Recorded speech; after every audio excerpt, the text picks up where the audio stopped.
Hello दोस्तों आप सबका आपके अपने चैनल में स्वागत है। आज हम बात करेंगे एक कहानी की जिसका नाम है जैसा कर्म वैसा फल। एक गांव के एक जमींदार ठाकुर बहुत वर्षों से बीमार थे। इलाज करवाते हुए कोई डॉक्टर कोई वैद्य नहीं छोड़ा, कोई टोने टोटके करने वाला नहीं छोड़ा, लेकिन कहीं से भी थोड़ा सा भी आराम नहीं आया। एक संत जी गांव में आए, उनके दर्शन करने वो जमींदार भी वहां गया और उन्हें प्रणाम किया। उसने बहुत दुखी मन से कहा, महात्मा जी, मैं इस गांव का जमींदार हूं और सैकड़ों बीघे का जमीन मेरे पास है। इतना सब कुछ होने के बावजूद मुझे एक लाइलाज रोग है जो कहीं से भी ठीक नहीं हो पा रहा। महात्मा जी ने पूछा, भाई क्या रोग है आपको? जी, मुझे मल त्याग करते समय बहुत खून आता है और इतनी जलन होती है जो बर्दाश्त नहीं होती। ऐसा लगता है कि मेरे प्राण ही निकल जाएंगे। आप कुछ मेहरबानी करो महात्मा जी। बाबा ने आंखें बंद कर ली, शांत बैठ गए। थोड़ी देर बाद बोले, बुरा तो नहीं मानोगे? एक बात पूछूं? नहीं महाराज जी, पूछिए। तुमने कभी किसी का दिल इतना ज्यादा तो नहीं दुखाया कि उसने तुम्हें जी भर के बद्दुआएं दी हो, जिसका दंड आज तुम भोग रहे हो? तुम्हारे दुख देने से वो इतना अधिक दुखी हुआ हो जिसके कारण आज तुम इतनी पीड़ा झेल रहे हो? नहीं बाबा, जहां तक मुझे याद है मैंने तो कभी किसी का दिल नहीं दुखाया।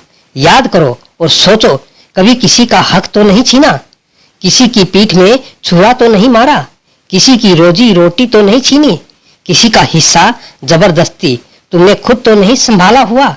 महात्मा जी की बात पूरी होने पर वो खामोश और शर्मसार होकर बोला, मेरी एक विधवा भाभी है जो कि इस वक्त अपने मायके में रहती है। वो जमीन में से अपना हिस्सा मांगती थी। यह सोचकर मैंने उसे कुछ भी नहीं दिया कि कल को ये सब कुछ अपने भाइयों को ही दे देंगी, इसका क्या पता। बाबा ने कहा, आज से ही उसे हर महीने 100 रुपये भेजने शुरू करो। यह उस समय की बात है जब 100 रुपये में पूरा पल जाता था।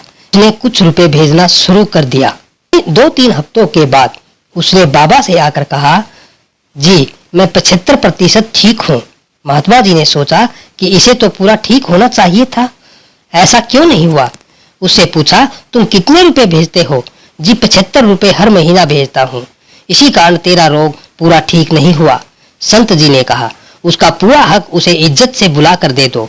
वो अपने पैसे को जैसे मर्जी खर्च करे, अपनी जमीन जिसे चाहे दे दे, यह उसकी मलकियत है, इसमें तुम्हारा कोई दखल नहीं है। जानते हो वो कितना रोती रही है, जलती रही है, तभी आपको इतनी जलन हो रही है।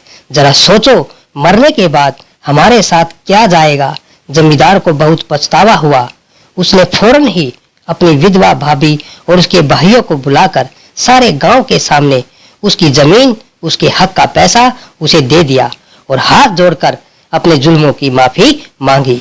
उसकी भाभी ने उसे माफ कर दिया और उसके परिवार को खूब आशीर्वाद दिया। जमींदार का रोग शीघ्र ही पूरी तरह से ठीक हो गया। अगर आपको भी ऐसा कोई असाध्य रोग है तो जरूर सोचना कि कहीं मैंने किसी का हक तो नहीं छीना है।